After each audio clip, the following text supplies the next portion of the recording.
ये क्या हो गया?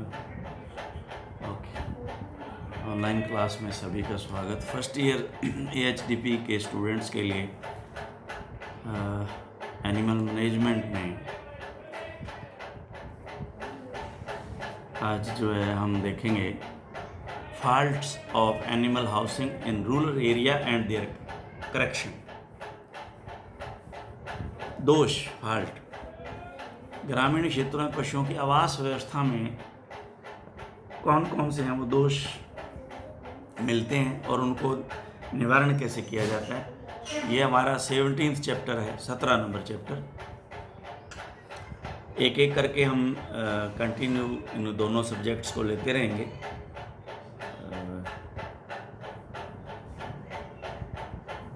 इसको मैनेजमेंट को 1/3 लेंगे, उसको हम कंप्लीट जो है वो ज़्यादा तरफ फिजियोलॉजी की तरफ रहेंगे। यह सर्वविदित है कि हमारे देश की अधिकांश जनसंख्या गाँव में निवास करती है तथा उनके जीवन यापन का मुख्य स्रोत कृषि व पशुपालन है। पशुपालन का व्यवसाय मुख्यतः आर्थिक रूप से कमजोर व अनपढ़ लोगों के हाथों में है तथा वे पशुओं पर केवल उनके खान पान व उत्पादन तक ही ध्यान देते हैं तथा प्रबंधन की अन्य पद्धतियों पर वे अधिक ध्यान नहीं दे पाते, क्योंकि एक तो उनके पास पैसा नहीं होता तथा दूसरा उन्हें बहुत सी बातों का पता नहीं होता। हालांकि पशुओं के प्रबंधन पर ध्यान देने में उतना धन खर्च नहीं होता तथापि अधिक लाभ प्राप्त होता है जिसे वो लोग समझ नहीं पाते। इस अध्याय में हम ग्रामीण क्षेत्रों में पशुओं की आवास व्यवस्था व प्रबंधन में पाए जाने वाले दोषों में उनके निवारण का अध्ययन हम इसके बारे में जान पढ़ेंगे। तो ये दोष क्या क्या हैं, पहले तो हम इनकी तरफ देख लेते हैं। पर्याप्त जगह का अभाव, लैक ऑफ एडिक्वेट स्पेस। ये तो आपको अमूमन जो डेयरियां हैं उन सब में लगभग मिलेगा। जगह थोड़ी है, लालच होता है, पहले वो 2 भैंसें रखता है, 2 गाय रखता है, 2 और जोड़ लेता है, थोड़ा दूध की मात्रा का 2 रुपये की इनकम होने लगती है। जगह वही है, फिर वो 2 जोड़ लेता है। मैंने आपको पिछली बार भी बताया था कि एक वो स्टिंग हॉल्ट का ऑपरेशन करने के लिए डेयरी पे गया, तो अब आप हिसाब लगाएं कि वहाँ वो 10 भैंसें जो यूं खड़ी हुई एक दूसरे के अंदर फंस के खड़ी हुई है। स्पेस नाम की चीज़ ही नहीं है, पता नहीं कैसे खड़े रहते हैं जानवर। अब इस ऐसी अवस्था में जानवर खड़ा रहेगा तो कैसे जो है वो जानवर ईजी फील करेगा। गांव में अधिकांश पशुपालकों के पास ज़मीन का अभाव होता है, क्योंकि पीढ़ी दर पीढ़ी ज़मीन का बंटवारा होता जा रहा है तथा पशुपालक के पास उपलब्ध ज़मीन नहीं रहती है। इसके साथ ही पशुपालक अपने पशुओं को पर्याप्त उचित जगह भी उपलब्ध नहीं करा पाता, क्योंकि उसे पशुओं की उचित आवास व्यवस्था का समुचित ज्ञान नहीं होता। इसके साथ ही वह पशुओं गाय भैंस के दुग्ध दोहने के लिए मिल्किंग बार्न, प्रसव के लिए काविंग पैन, बीमार पशुओं के लिए आइसोलेशन बॉक्स का भी अलग से इंतजाम नहीं कर सकता, जिससे स्वच्छ दुग्ध उत्पादन की आशा नहीं की जा सकती। प्रसव के समय परेशानियां बढ़ जाती हैं तथा बीमारियां समूह के अन्य पशुओं में फैल जाती हैं। इसके साथ ही वह पशुओं गाय भैंस के दुग्ध दोहने के लिए मिल्किंग बार्न, प्रसव के लिए काविंग पैन व बीमार पशुओं के लिए, हमने इसको देख लिया पहले को। पशुओं के लिए आवास व्यवस्था का निर्माण करते समय पशुपालक उसके भवन में हवा के आवागमन, वेंटिलेशन व सूर्य के प्रकाश, सनलाइट के पहुंचने की उचित व्यवस्था भी नहीं कर पाता तथा इन कारणों से भवन में नमी भी इकट्ठी हो जाती है, जिससे पशु भवन में बेचैनी महसूस करते हैं तथा स्वस्थ नहीं रह पाते हैं। इसमें कोई खास समझाने वाली बात है नहीं, इसमें पढ़ने से पूरा समझ में आ रहा है। पशुओं के लिए नांद यानी कि मैंजर व वाटर ट्रफ की व्यवस्था हालांकि उचित तरीके से प्रदान की जा सकती है, परंतु ये गंदे पड़े रहते हैं। पशुपालक उनकी सफाई भी शुद्ध नहीं लेता, इससे बीमारियां पैदा होने का खतरा बढ़ जाता था। तो पशुओं को स्वच्छ खाद्य पदार्थ व पानी नहीं मिल पाता, ये बिल्कुल सही है। जब वो चारा डालता है तो उस मैंजर को साफ ही नहीं करता, उसमें फंगस लगी होती है। कई दिनों से जो है वो उसी तरह जैसे ही वो दाना डालता है तो उसमें जो गीलापन होता है वो नीचे चला जाता है। नीचे जो है उनके जो मैनेजर हैं उसकी सतह पे, और जो तूड़ी वहाँ लगी हुई है वो थोड़ी जम जाती है। और अगर उसको ढंग से उसको गर्म साफ़ करके और धूप नहीं लगवाई जाए तो वहाँ फंगस पैदा हो जाती है, और आपको पता है फंगस जो है वो कितनी बीमारियों को जन्म देती है। पशुशाला की दीवारें, फर्श व छतें अधिकांशतः गंदे ही रहते हैं, ये सही बात है। बहुत बुरा हाल होता है जब डेयरी में जाते हैं, पशुपालक का इस तरफ ध्यान नहीं जाता। ये गंदगी ही रोगाणुओं के पैदा होने का मुख्य स्थान होती है। फर्श व दीवारें खुरदरी हो जाती है तो फर्श में गड्ढे पड़ने से वहाँ पानी इकट्ठा रहने लग जाता है। अमूमन तौर से जब छत की तरफ निगाह मारें जा कर के जहाँ पे ये पशुशाला है तो बुरा ही हाल मिलता है। चाहे वो कहीं मैं गया हूँ, ऊपर जो है इतना जाड़े लगे हुए हैं, बुरा हाल है, कभी किसी ने ध्यान ही नहीं दिया उनकी तरफ। वो जालियों जाड़ों में मकड़ियाँ और पता नहीं क्या क्या रहता है, और जो दरारें हैं उसकी दीवारों की, उसके अंदर तो चिंचड़ रहने ही रहने, नीचे फर्श है उसमें भी, तो वो आएंगे ही आएंगे। पशुओं के लिए पर्याप्त व साफ बिछावन, बेडिंग मटीरियल काम में नहीं ली जाती तथा उसे गंदी हो जाने पर जल्दी बदला नहीं जाता, बल्कि उसके और गंदी होने का इंतजार किया जाता है। यह गंदी बिछावन पशुओं के बैठने, स्वस्थ रहने, आराम से दूध दोने में परेशानी पैदा करती है। इसके साथ यह रोगाणुओं के पैदा होने का प्रमुख स्थान होती है। हमारे घरों में भी जानवर रखे हुए थे, मैंने ध्यान दिया हुआ है। तो हमारे यहाँ पे क्या होता था, जो रात का बिछावन है वो सुबह वहाँ नहीं रहेगा, क्योंकि रात को वो जो पेशाब और गोबर करेंगे उससे गीला हो जाएगा साफ।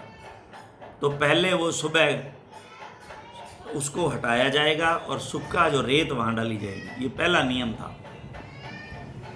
और जो दिन में गंदा हो गया तो रात को जानवर को अगर बैठने के लिए आराम नहीं मिला, उसने प्रॉपर जो है वो रिगर्जिटेशन नहीं किया, जुगाली नहीं की, तो संभव नहीं है कि आपको वो खुश होकर सुबह जो है वो दूध देगा। इसलिए ज़रूरी रात को फिर ये प्रक्रिया दोहराई जाती थी।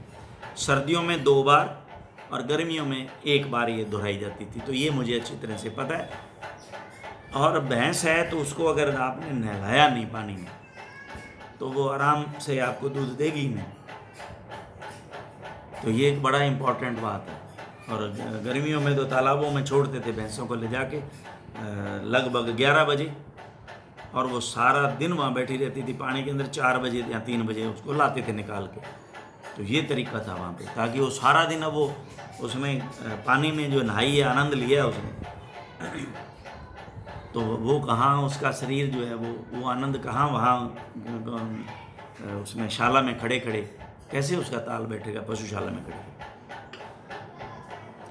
पशुशाला में गंदगी की तरफ ध्यान नहीं देने पर वह कीचड़ इकट्ठा हो जाता है, जो पशु स्वास्थ्य के साथ साथ वहाँ काम करने वाले व्यक्तियों के स्वास्थ्य पर भी प्रतिकूल प्रभाव डालता है। पशुशाला में गंदे पानी की निकासी, ड्रेनेज की व्यवस्था सही नहीं होती, जिससे वह गंदगी इकट्ठी होती रहती है। इसके साथ ही गोबर भी पूरी तरह नहीं उठाया जाता। पशु अपने बिछावन में मूत्र त्याग करता रहता है, जिससे वहाँ नमी पैदा हो जाती है। यदि हर जगह फर्श कच्चा ही रखा जाता है, जो परेशानी पैदा करता है। फर्श कच्चा तो परेशानी नहीं करता, ये मैंने देखा है। क्योंकि अगर फर्श जो है वो कच्चा है या मिट्टी डाली हुई है, तो जैसे जानवर पेशाब करेगा वो सोख लेता है और जानवर फिर भी आराम से बैठ जाता है। पक्के फर्श में तो बहुत व्यवस्था गलत होती है। पक्के में 2 नुकसान होते हैं। एक तो आराम से बैठ नहीं सकता पशु, क्योंकि जब वो घुटने टेकता है तो उसके चोट लगती है। हाइग्रोमा नामक हो जाता है उसकी बीमारी, घुटने स्वेलिंग, पानी भर जाना, ये मैंने नोट किए हुए हैं। तो ये भी एक ध्यान में रखने वाली बात है। कच्चा जो है, कच्चा फर्श नहीं, कच्चा जो है रेत डालनी जो सॉफ्ट होती है, और उस पर जो आराम से बैठ के जुगाली करता है जानवर, बहुत ही आनंदित फील होता है उसको। ये प्रैक्टिकल अनुभव है मेरा। 2 दिन दूध निकालते समय लोग नकलिंग करते हैं, वह दूध निकालने का सही तरीका काम में नहीं लेते। इसके साथ ही दूध के बर्तन, दुधारू पशु गोवाला, ये आगे देखते हैं हम नकलिंग मिलकर साफ सुथरे नहीं होते, तो स्पष्ट है कि स्वच्छ दुग्ध उत्पादन प्राप्त नहीं हो पाता। पशुशाला का वातावरण भी इसमें सहायक होता है, क्योंकि दुग्ध दोहन के जैसी स्वच्छ प्रक्रिया भी गंदी व कीचड़ वातावरण में की जाती है, जिससे दूध में गंदगी, मिल्क बॉर्न, ये ब्रॉन नहीं है, बॉर्न है, मिल्क बॉर्न डिजीज़, ये ब्रॉन नहीं है, बॉर्न है, उल्टा लिखा गया, BORNE, बॉर्न डिजीज़ पैदा होने की संभावना और बढ़ जाती है। पशुशाला में काम आने वाले बर्तनों में उपकरण की सफाई नियमित रूप से व सही तरीके से नहीं की जाती, बल्कि औपचारिकता पूर्ण करते हैं। पशुओं के बीमार हो जाने पर उनका सही इलाज नहीं करवाया जाता, बल्कि पहले सारे उपचार काम में ले लिए जाते हैं। हाँ, ये बात बिल्कुल ठीक है, पहले सियाणे को बुलाते हैं, बोले सियाणे ने बुलाओ गाँव मुँह की नहीं, और वो सियाणा आके जब पूरा 5-7 दिन रगड़ा लगा जाता है, फिर कहते हैं अब गूंगा करने जाओ, यानी डॉक्टर को बुला के लाओ। तत्पश्चात ही पशु चिकित्सक या पशुधन सहायक कंपाउंडर को बुलाया जाता है। हाँ, अब तो पहले तो सियाणा बुलाया, अब गूंगे ने बुलाया है, क्यों? वो तो गूंगा है, वो सियाणा था। इसके साथ ही पशुओं को होने वाली बीमारियों से बचाने के लिए सही समय पर उनका टीकाकरण, वैक्सीनेशन भी नहीं करवाया जाता। ये भी एक लैगिंग है, बहुत बड़ी lack. That is lacking due to this one is the due to lack of knowledge only, that is knowledge नहीं हो, बता दो तो करवाते हैं, ऐसी बात नहीं। पशुओं के खान पान का हालांकि सबसे ज़्यादा ध्यान रखा जाता है, परंतु ये देखभाल उनकी शारीरिक अवस्था व आवश्यकता के अनुसार नहीं की जाती। मिल्क, दूध कितना है, दाना कितना देना, ये ध्यान नहीं रखा जाता। उनकी शारीरिक क्षमता क्या है, सिस्टम है, उनमें कौन सा कितना, कितने मात्रा में कैसे मिला के देना, ये नहीं ध्यान होता। पशुओं को काबू में करते समय उनके साथ क्रूरता बरती जाती है तथा यहाँ तक कि उन्हें पीटा भी जाता है, जबकि पशुपालक अपने पशु को सही तरीके द्वारा आराम से काबू में कर सकते हैं।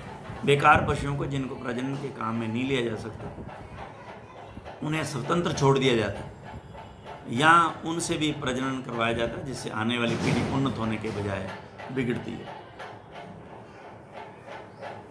प्रबंधन की अन्य बहुत सी पद्धतियां जैसे डीहॉर्निंग, सींग रोदन, खुर काटना, हूप ट्रिमिंग आदि को सही तरीके से काम नहीं लिया जाता।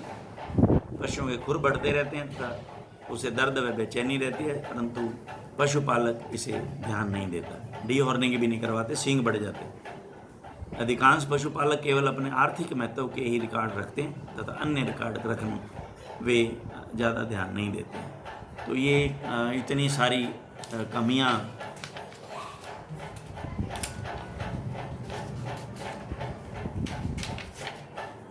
अब है खराब आवास व्यवस्था के परिणाम। अगर ये इस तरह आप रखेंगे तो उसके तो परिणाम तो दूषित ही होंगे। फिर पशुओं की आवास व्यवस्था में ये कमियां हो तो ये मिलते हैं परिणाम। पशुओं के लिए स्वच्छ व आरामदायक वातावरण उपलब्ध नहीं होगा, जिससे वे आराम से नहीं रह पाएंगे, वे बेचैन रहेंगे। पशुओं से प्राप्त उत्पादन मुख्य दूध की मात्रा, गुणवत्ता, क्वालिटी एंड क्वांटिटी दोनों ही कम हो जाएंगे, जबकि उन्हीं पशुओं की अच्छी आवास व्यवस्था करके हम बेहतर उत्पादन प्राप्त कर सकते हैं। क्योंकि पशु स्वस्थ वातावरण में नहीं रखते रहता, इसमें से उनमें विभिन्न तरह की बीमारियां फैल सकती हैं तथा हमें आर्थिक नुकसान होने की संभावनाएं बढ़ जाती हैं। बच्चों को गंदे वातावरण में पालने से आने वाली पीढ़ी की गुणवत्ता घट जाती है। पशुओं में गर्भपात,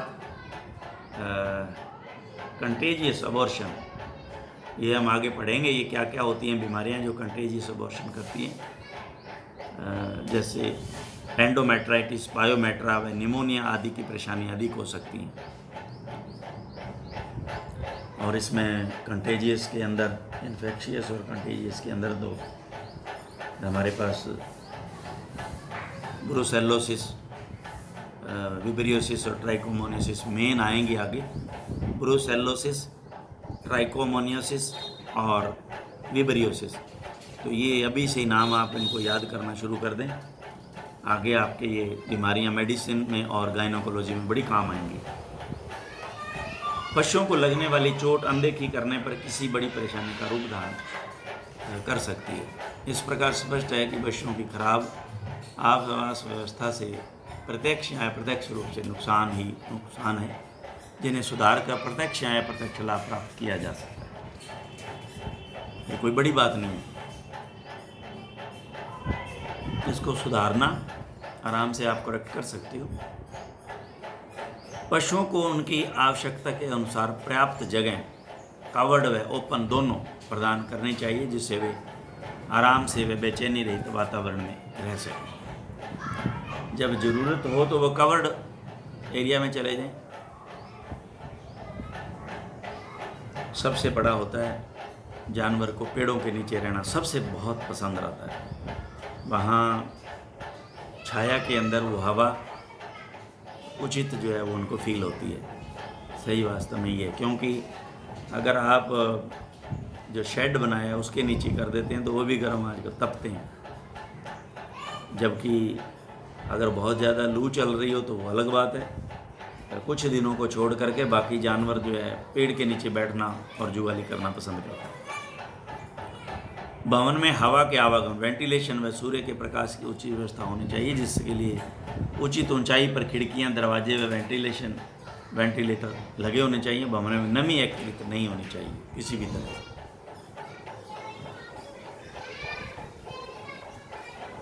भवन में मेंजर यानी उसकी क्या उसको कहते हैं जिसमें चारा डालते हैं वो, और वाटर ड्रम, पानी की टैंकी, पानी की खेड़ी, दोनों जो है उचित व्यवस्था होनी चाहिए। उनकी नियमित रूप से सफाई भी करनी चाहिए, ये ध्यान रखना बड़ा जरूरी है।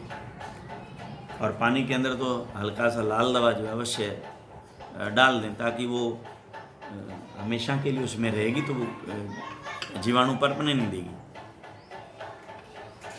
पशुशाला की दीवारें, फर्श व छत साफ सुथरे होने चाहिए। फर्श फिसल रहित खुरदरा होना चाहिए व इसमें दरारें नहीं होनी चाहिए। इनकी भी नियमित रूप से सफाई करनी चाहिए। पशुओं के लिए पर्याप्त व साफ सुथरी बिछावन, बेडिंग काम में लेनी चाहिए तथा गंदी हो चुकी बिछावन को बदलते रहना चाहिए। अब गंदी का तो कोई मीनिंग निकल नहीं रहा।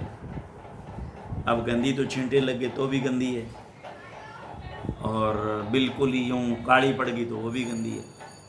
यानी कि आप ये ध्यान रखें कि जानवर जो है खड़ा रहे तो वो गंदी जगह पे खड़ा नहीं रहना चाहिए, बस ये इसका पैमाना है।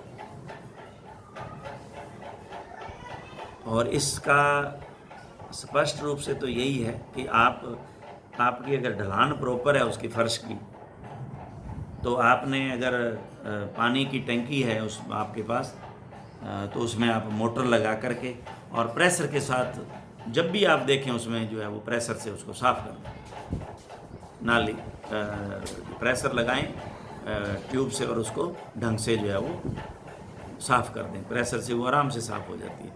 तो इसको बार बार करते रहो यही, क्योंकि आजकल जो डेयरियां हैं उनके अंदर ये रेत डालना और उनको बदलना और ये संभव नहीं है। लेकिन आज कुछ जो है डेयरियों में मैं बड़ा सुंदर देख के आया हूँ, जो मुझे ये अच्छा लगा, बहुत ही अच्छा लगा। वो क्या है कि जैसे आजकल ये गद्दे आते हैं ना डनलप टाइप के, तो इसी तरह के जैसे अपने गांव घरों में ले जाते हैं, कुछ मेहमान आ जाते हैं तो 10-5 किराए पे लगाते हैं, होते तो वो पतले ही हैं। लेकिन इसी तरह के आजकल मैट के बने हुए गद्दे आने लगे। मैट समझते हो? तो वहाँ जानवरों के लिए वो बिछा रखे थे। मैंने कहा ये आपने बहुत बढ़िया काम कर रखा है, क्योंकि जानवर बैठता आराम से है, पक्की फर्श पे घुटने नहीं टिकते। उस पर अगर उसने पेशाब और गोबर कर भी दिया तो आप जब प्रेशर से उसमें पानी मारते हो बिल्कुल नीट एंड क्लीन हो जाता है, साफ रखता है। ये मुझे अच्छा लगा। लेकिन ये ध्यान रखना भी ज़रूरी है कि उनको सुखाएं, वो गिल्ले नहीं रहने चाहिए, ये भी बड़ा ज़रूरी है। उनको आप जानवर जब बैठता है तो आप देखें कि जब वो चरेगा तो खड़ा रहेगा, कितने समय तक है तब तक उसको धूप में डालें। थोड़ी मेहनत का काम है लेकिन है बहुत बढ़िया, ये बड़ा अच्छा लगा मेरे को, बहुत ही सुंदर तरीका अपनाया। पशुशाला को नियमित रूप से धोना चाहिए। पशुशाला में पानी की निकासी, ड्रेनेज की उचित व्यवस्था होनी चाहिए तथा इसके लिए फर्श उचित ढाल युक्त 1 फुट पे मैंने आपको बताया था, नहीं 10 फुट पे शायद 1 इंच था, ऐसा कुछ था। हाँ 10 फुट पे 1 इंच की ढलान रखनी चाहिए।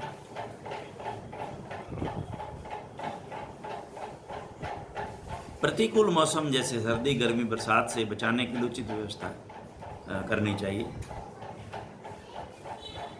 स्वच्छ दुग्ध उत्पादन प्राप्त करने के लिए हर संभव कोशिश करनी चाहिए तथा साथ ही पशु विशेषकर अडर के आसपास का क्षेत्र, दूध के बर्तन व ग्वाला मिलकर साफ सुथरे होने चाहिए। दूध दोहने के लिए फुल हैंड, ये होता है फुल हैंड माउथ।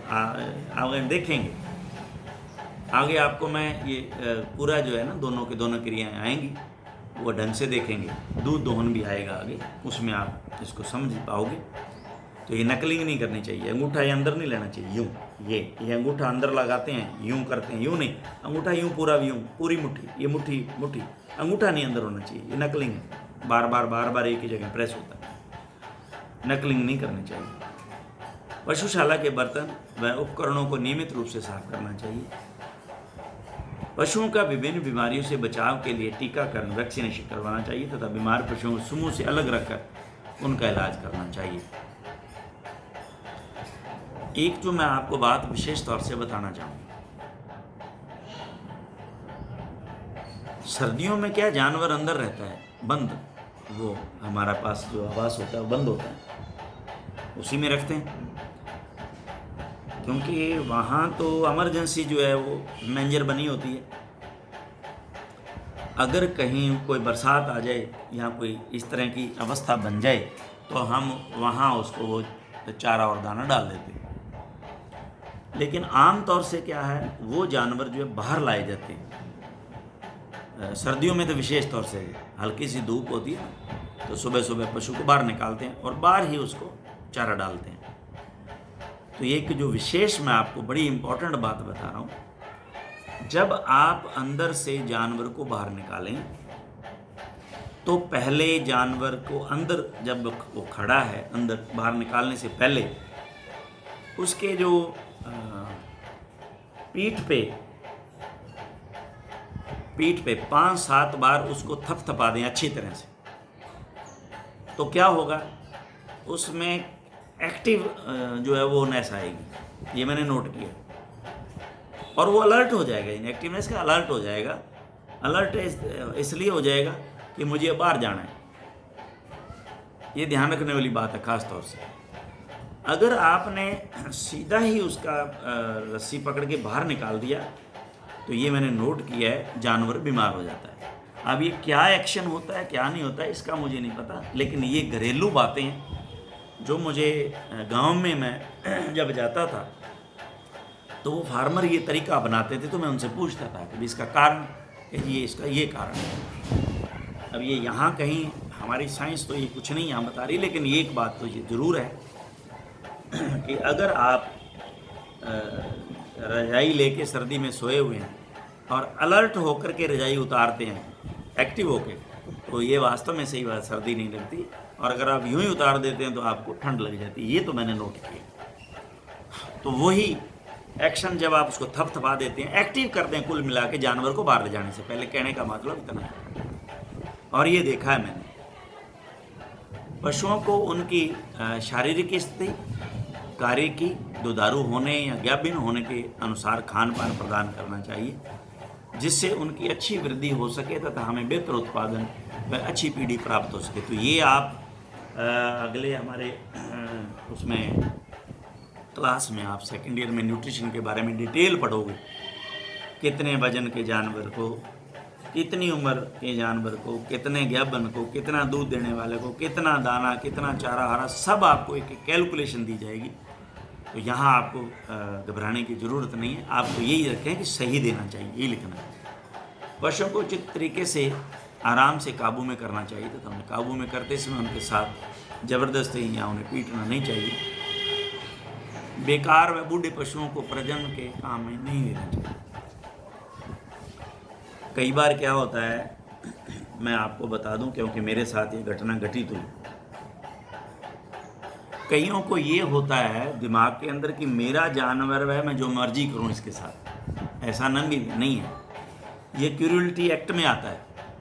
मेरी नई पोस्टिंग हुई स्टार्टिंग में सिंदरी, तो वहाँ एक सुनार थे उनके भैंस थी, तो उन्होंने एक कोई सियाने को बुला करके उसके दाग लगवा दिया, लगा ही रहे थे, और मेरे को इस बात का पता चल गया।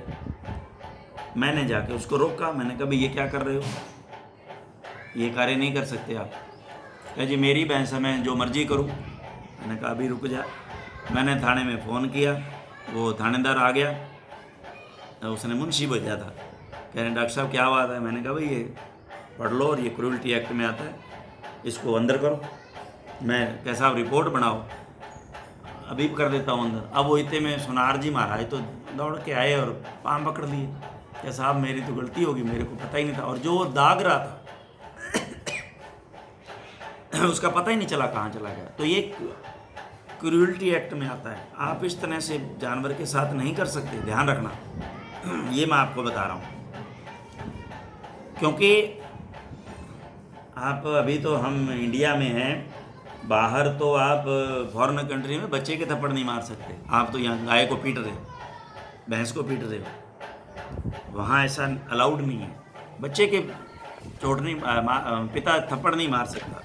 और अगर वो बच्चा शिकायत कर देता है तो आकर के घर से पुलिस उस बाप को पकड़ ले जाती है, यहाँ पाबंद कर जाती है, नोटिस। अगर अगली बार शिकायत आ गई तो आपको अंदर टिका दिया जाएगा। तो ये बड़ी इंपॉर्टेंट बात है ध्यान रखने वाली, कि पशु के साथ आप क्रूअल्टी नहीं कर सकते। ज़्यादा वजन किसी के, आप देखें रेडी वाले ज़्यादातर वजन ले जाते हैं डाल के। इसी तरह जवाहर नगर मेरी पोस्टिंग थी, तो वो एक कहता जी मेरी मर्जी है, मेरा घोड़ा है, पता नहीं क्या था। मैंने उसको रोका, मैंने कहा इसको अभी इसकी इतनी लकड़ियाँ उतारोगे तो आप ले जाओ, नहीं तो यहीं रोक लो इसको। कि जी आप कौन होते हो मेरे को पूछने वाले। अभी वो मैंने फ़ोन किया, आ गया थाने से पास ही तो थाना है, वहाँ से आदमी आ गए, वो अपने सिपाही आ गए। क्या हुआ डॉक्टर साहब। मैंने कहा भाई ये इसका पहले तो जाके तोल करवाओ, इतने क्विंटल ले जा सकता है, ये कितने क्विंटल ले आवा। देखो जी वो इतने क्विंटल लिए तो डबल ही डाला हुआ है। क्या भाई क्या करना है, उतारेगा क्या, ले चलूँ अंदर। तुरंत उसने कहा जी 2 चक्कर लगा लूँगा, उतार दिया उसने। तो मेरा ये कहने का मतलब, आप ऐसा नहीं कर सकते जानवर के साथ। आपका जानवर है, मैं मानता हूँ, लेकिन मनमर्जी नहीं कर सकते आप उसके साथ। तो अगर डेयरी में कोई इस तरह पीटता हो और पड़ोसी देख ले, वो फ़ोन कर दे, तो हालत खस्ता हो जाए उसकी। यहाँ नहीं है, जनरली बहुत कम लोग करते हैं, लेकिन है, ये रूल है। बेकार व बूढ़े पशुओं को प्रजनन के काम में नहीं लेना चाहिए, तथा उनकी कलिंग कर देनी चाहिए, यानी बेच देना चाहिए। अच्छे गुणों वाले पशुओं का चयन, सिलेक्शन करके उन्हें ही प्रजनन के काम में लेना चाहिए। पशुपालन प्रबंधन की अन्य पद्धतियां जैसे डीहॉर्निंग, कास्ट्रेशन व हूप ट्रिमिंग। डीहॉर्निंग करवाएं, अगर जो बेकार हैं बछड़े उनको कास्ट्रेशन करवा दें, और सभी जानवरों के हूफ जो है ट्रिमिंग जरूर करवाते रहें, क्योंकि बढ़ जाते हैं खुर और फिर मुड़ जाते हैं, और पशु को दर्द होता है, वो बोल नहीं सकता, बता नहीं सकता, लेकिन उसके स्वास्थ्य पे, उसकी फीडिंग पे और उसका मिल्क प्रोडक्शन पे उसका असर पड़ता है।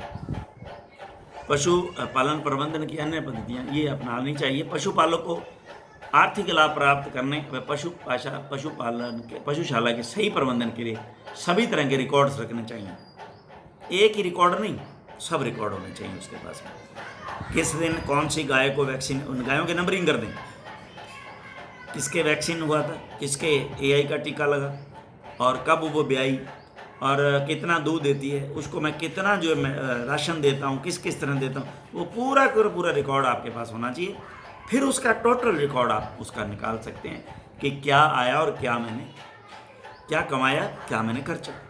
क्योंकि अगर आमदनी खर्च से ज़्यादा होगी तो ही तो करोगे, वरना किस लिए करोगे। इस प्रकार पशुशाला के दोषों को सुधार कर पशुओं से बेहतर उत्पादन प्राप्त किया जा सकता है।